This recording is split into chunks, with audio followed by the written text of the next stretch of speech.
Hello everyone, welcome to my channel. It's Kritika. So हम लोगों ने डेवलपमेंट जो चैप्टर है क्लास 10th की इकोनॉमिक्स की बुक का फर्स्ट चैप्टर है, इसका जो लास्ट टॉपिक है वो कंप्लीट कर लिया था। अब आज जो हमारा टॉपिक है वो है सस्टेनेबल डेवलपमेंट।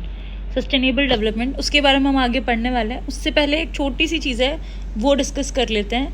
पहले तो इस वाली पिक्चर में यानी कि जो एक्टिविटी 3 लिखी है इसमें BMI यानी कि बॉडी मास इंडेक्स जो है वो फाइंड करना दिखाया है कि कैसे बॉडी मास जो है वो फाइंड कैसे करते हैं। ठीक है, इंडेक्स जो होता है इसे फाइंड करने का मेन एम पता है क्या होता है?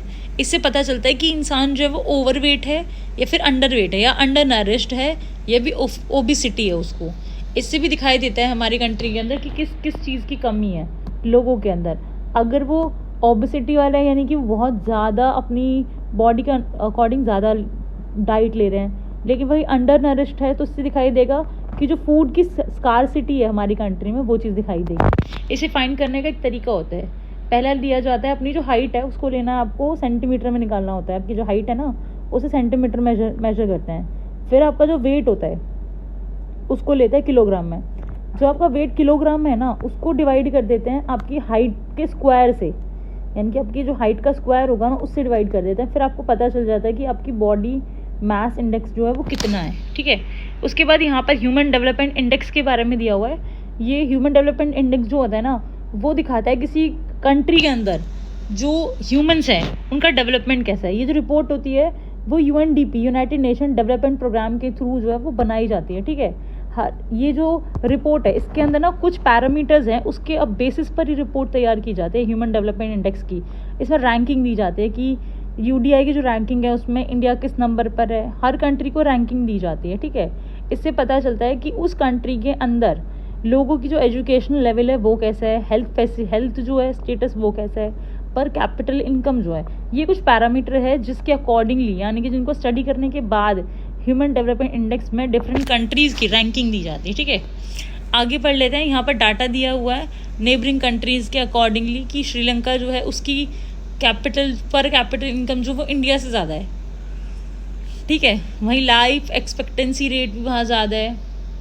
फिर means years of schooling of people age 25 ये भी वहाँ ज़्यादा है। तो यहाँ पर क्या है, आगे पढ़ लेते हैं। It is surprising that a small country in our neighborhood Sri Lanka is much ahead of India in every respect, and a big country like ours has such a low rank in the world. ये कुछ surprisingly नहीं है कि श्रीलंका जो है table में सबसे ऊपर नंबर पर है, और बल्कि वो इतनी बड़ी कंट्री भी नहीं है, इंडिया से तो छोटी है काफ़ी ज़्यादा। ठीक है, और इन वर्ल्ड में रैंकिंग भी उसकी बहुत सही है। Also show that through the Nepal and Bangladesh have low per capita income than that of India, yet they are better than India in life expectancy. देखो, नेपाल और बांग्लादेश है, वहाँ पर लो पर कैपिटल इनकम है लोगों की, लेकिन वहाँ पर लाइफ एक्सपेक्टेंसी ज़्यादा है लोगों की। Many improvement have been suggested in calculating HDI, यानी कि ह्यूमन डेवलपमेंट इंडेक्स जब कैलकुलेट किया जाता है तो बहुत सारे कंपोनेंट्स को लिया जाता है। जो भी नए नए कंपोनेंट्स हैं वो सब इस रिपोर्ट में ऐड किए जाते हैं। Many new components have been added to human development report by prefixing humans to development. It has made it very clear that what is important in development and what is happening to citizen of country. It is possible their health, their well-being, that is most important. देखो, यानी कि हर country, अब देखो यहाँ पर क्या था, life expectancy में बांग्लादेश और नेपाल इंडिया से आगे हैं। वो क्यों है? क्योंकि वहाँ के लोगों के लिए जो लोगों की हैप्पीनेस है, उनकी हेल्थ है, उनका जो वेल बीइंग है वो बहुत ज़्यादा इंपॉर्टेंट है। जितना आप ज़्यादा टेंशन फ्री होके रहोगे उतना ज़्यादा आप अच्छे से जी पाओगे अपनी लाइफ को। Do you think there are the certain other aspect that should be considered in measuring human development? आपको क्या ऐसा लगता है कि कुछ और एस्पेक्ट जो है उन्हें भी ऐड करना चाहिए जब हम ह्यूमन डेवलपमेंट को मेजर कर रहे होते हैं? हो सकता है बहुत सारी चीज़ें और हैं, यानी कि हैप्पीनेस जो है रैंकिंग वो देनी चाहिए कि भाई हैप्पीनेस हमारी कंट्री के लोग कितने खुश हैं उसको लेकर। अब यहाँ पर नेक्स्ट जो टॉपिक है वो है सस्टेनेबिलिटी ऑफ डेवलपमेंट। ठीक है, अब सस्टेनेबल डेवलपमेंट तो आप लोगों ने सुना ही होगा क्या होता है। रिसोर्सेज का इस तरह से यूटिलाइजेशन करना कि वो इन फ्यूचर आने वाली जनरेशन के लिए भी प्रिजर्व करके रह सकें, यानी कि हमें जो रिसोर्सेज हैं उनको फुल यूटिलाइज करना है, उनको क्या वेस्ट नहीं करना है। Suppose for the present that our particular country is quite developed. We would certainly like this level of development to go up further, or at least be maintained for future generation. This is obviously desirable. However, since the second half of the 20th century, a number of scientists have been warning that present type and level of development are not sustainable. अब देखो, sustainable basically होता क्या है, हम क्या कर रहे हैं, हम लोग अपने जो रिसोर्सेज है उनको मेंटेन करके नहीं रख रहे हैं. आने वाली जनरेशन है, हो सकता है उनके लिए सारी चीज़ें बचे ही ना. ठीक है, हमें क्या करना है, सारी चीज़ों को बराबर बैलेंस में लेकर चलना है. ज़्यादा ओवर यूटिलाइजेशन सब चीज़ों का नहीं करना है. क्यों, अगर ऐसा हुआ तो क्या होगा, हमारा जो अर्थ है वो हमें वार्निंग देता है हर बार कि भाई इन चीज़ों का ज़्यादा यूज़ मत करो. क्योंकि क्या होता है, फिर हम अपने नेचर से छेड़छाड़ कर रहे होते हैं. वो आगे जाकर हमें क्या देता है, बैड इम्पैक्ट डालता है हमारी लाइफ पर.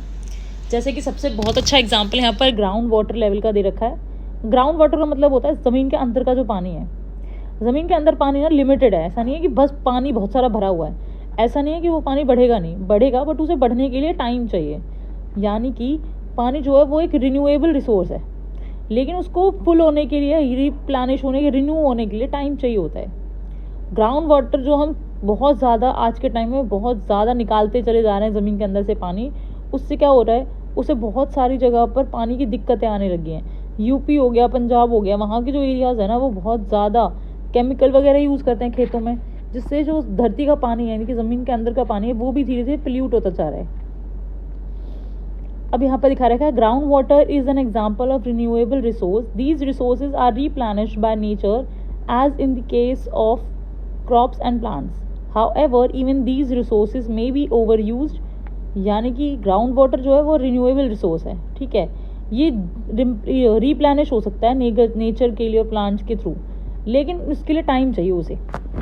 For example, in the case of ground water, if we use more than what is being replenished by rain, then we would be over using this resource. अगर हम लोग पानी हद से ज़्यादा यूज़ करेंगे, जितनी ज़रूरत है उससे ज़्यादा वेस्ट करेंगे, तो क्या हुआ, एक टाइम ऐसा आ जाएगा कि पानी वो ख़त्म होता चला जाएगा. ठीक है, जो हर चीज़ का ना स्टॉक होता है अर्थ पर, हर चीज़ ना लिमिटेड पोर्शन में है. लेकिन हम क्या करते हैं, हम चीज़ों को बार बार बेवजह यूज़ करते चले जाते हैं. पानी की जो बर्बादी है वो क्या करती है, वो धीरे धीरे ग्राउंड वाटर लेवल को कम करती चली जाती है. और एक दिन ऐसा आएगा, हो सकता है पानी बिल्कुल मिले ही ना. ठीक है, अब consequences of environmental degradation do not respect national or state boundaries. This issue is no longer region or national specific. अब देखो, जो नेचुरल यानी कि हमारे एनवायरमेंटल की जो डिग्रेडेशन हो रही है, हमारे एनवायरमेंट को जो नुकसान हो रहा है, वो पर्टिकुलर एक कंट्री में नहीं हो रहा है, वो हर कंट्री में सेम हाल है. किसी में ज़्यादा और किसी में थोड़ा कम है. ठीक है, ये जो इशू है ये किसी पर्टिकुलर रीजन या कंट्री का नहीं है, ये पूरे वर्ल्ड का है, क्योंकि पूरा वर्ल्ड एक दूसरे से लिंक्ड है. अब sustainability of development is a comparatively a new area of knowledge in which scientists, economics and philosophers and other social scientists are working together.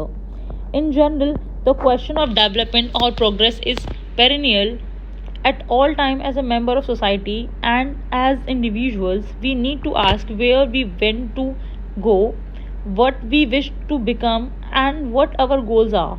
So the debates on development countries. Sustainability development में लोग आज के time में बहुत ज़्यादा work कर रहे हैं. क्यों कर रहे हैं भाई, क्योंकि उन्हें पता है आने वाले टाइम में अर्थ के अलावा उनके पास और कोई तो प्लैनेट है नहीं रहने का. इसीलिए वो अर्थ को जिस तरह से अभी तक वो इतना ज़्यादा ख़राब हो चुका है, या फिर हम लोगों ने उसे क्या करा है, डिस्ट्रक्टिव लेवल पर पहुंचा दिया है. तो हमें ऐसे ऐसे मेजर्स करने हैं जिससे कि रिसोर्सेज ज़्यादा यूज़ ना हो. ठीक है, फ्यूचर जनरेशन के लिए उसे बचाया जा सके. सस्टेनेबली जो डेवलपमेंट है उस तरह की चीज़ों को हमें अपनाना है. आई होप आपको ये चैप्टर समझ आया होगा. ये चैप्टर आज यहीं तक था, बाकी जो आगे है वो एक्सरसाइज है. अगर आपको ये चैप्टर समझ आया हो, अच्छा लगा हो, तो please like, comment and subscribe ज़रूर करें.